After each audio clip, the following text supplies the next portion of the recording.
Just in, the brand new Whitetail INT in stone. This is the exact bow that I shot that big red stag in New Zealand with. So we're gonna set this bad boy up right now. Just got it, hot off the press. Thank you, Bear, thank you, Neil. We'll make you proud. Fresh out of the box, all the way from Gville, Florida. The Whitetail INT. INT stands for integrated. Left-handed.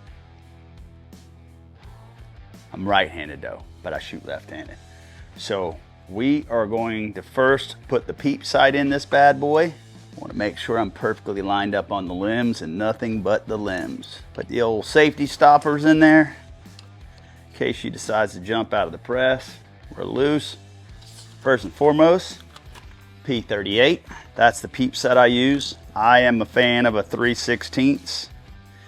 I think it's that happy medium where the peep's small enough to really close in the gap on your shot, make you more accurate, but large enough to let enough light in those low light conditions that we all know is when old big boy is gonna pay the visit. Speaking of low light, I need my Superman goggles so I can see what I'm doing. They help me out, split the string for me, make it a little easier to find the center point. And we will slap that bad boy right in there, like so. Peep sights in. For my drop away, this is the integrated QAD MX2. Look at this bad unit. That's nice. That's very nice. So all I'm gonna do with this guy is get the string set in the cable.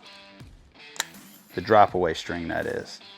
And I'm actually going to change this string to a gas string, but I still want to shoot some arrows. So I'm not gonna tie the drop away cord in quite yet, but I am gonna install the drop away because we are going to use the drop away. So I'm gonna move it out of the spike press and we're going over here to the October Mountain Vise right now. The integrated MX2. It's about to go live. So integrated meaning it bolts right onto the riser, which is nice. There's a little tiny set screw where the first thing you're gonna adjust is clamp that to the riser, and then the cover plate goes over top of that to hold the drop away mechanism in place. So that allows for your elevation adjustment without actually moving the entire housing. You can see me moving it down right there and then moving it back up. So you'll see here in a second where I'm gonna level the bow and then make sure that arrow is centered on the burger hole. The burger hole is these two holes right in the center of the riser. All right, so we're level. Put this arrow in here. Oh, I can already see it's high. The arrow's about a ½ inch high as it sits now. So we're gonna lower this down.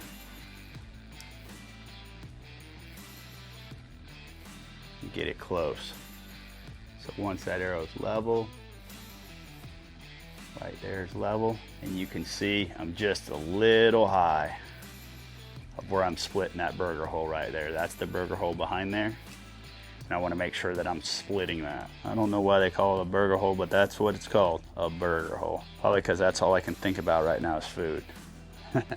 So I've got plenty of travel in this to where I can set this up. Yeah, see, that's close. All right, so that's done. This is the digital React 1 pin from Bear. What's cool about this, you sight it in at 20 yards and set your bow speed, and it's very, very close. So the bracket will mount here over the pickaninny rail, and then the sight would mount to it.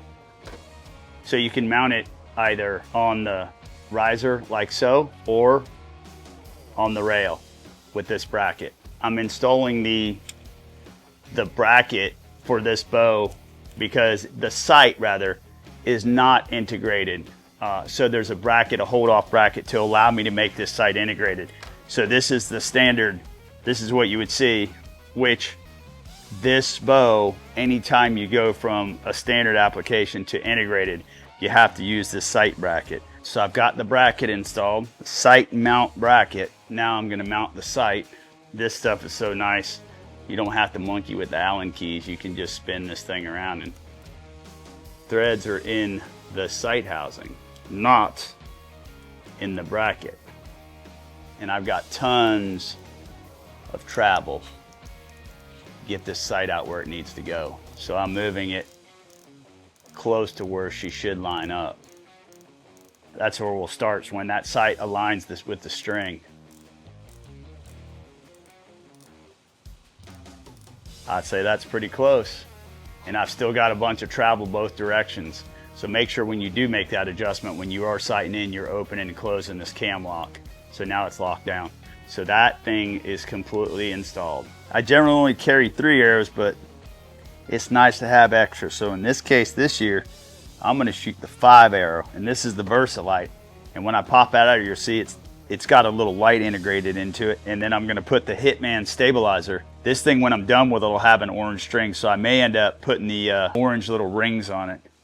So it's all beautiful for the deer. Even though it comes out of the box right-handed, I have the ability to do the old flipperoo, and I can turn this thing into a lefty. Now the bracket is going on. Before I tighten everything down and just make sure I got clearance. Yeah, there we go. All installed, ready to go. Oh, VersaLight, let's talk about that. When I mean VersaLight, this thing got a little light.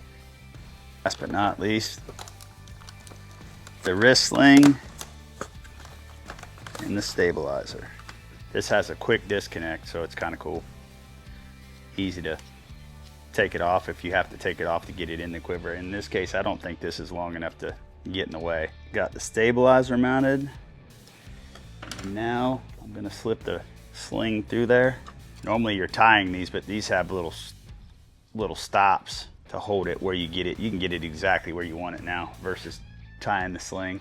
And it slips in just like so. You will adjust it to your liking.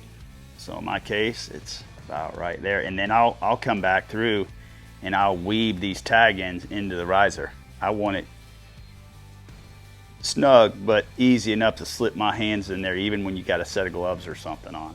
So you want to be able to slip your hand in there easily. So see how I'm kind of fighting it? That's too tight, especially with a set of gloves. So just back those Allen keys off of fuzz. That's good right there.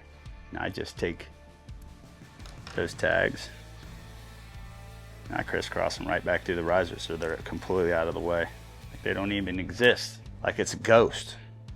The axle stabilizer is the easy part because it has this little stop that slips right down in here like so. You tighten it right up. So a lot of times they'll be installed the other way, but I have found that you bump this thing and it works its way loose, it'll drop right out. With it facing up, it can't fall out. It can loosen. But imagine if the bow was upside down. Bye-bye. That actually happened in that Hawaii video where Travis was shooting the bow that we took to New Zealand. On our way home, he stood up and it was loose from travel.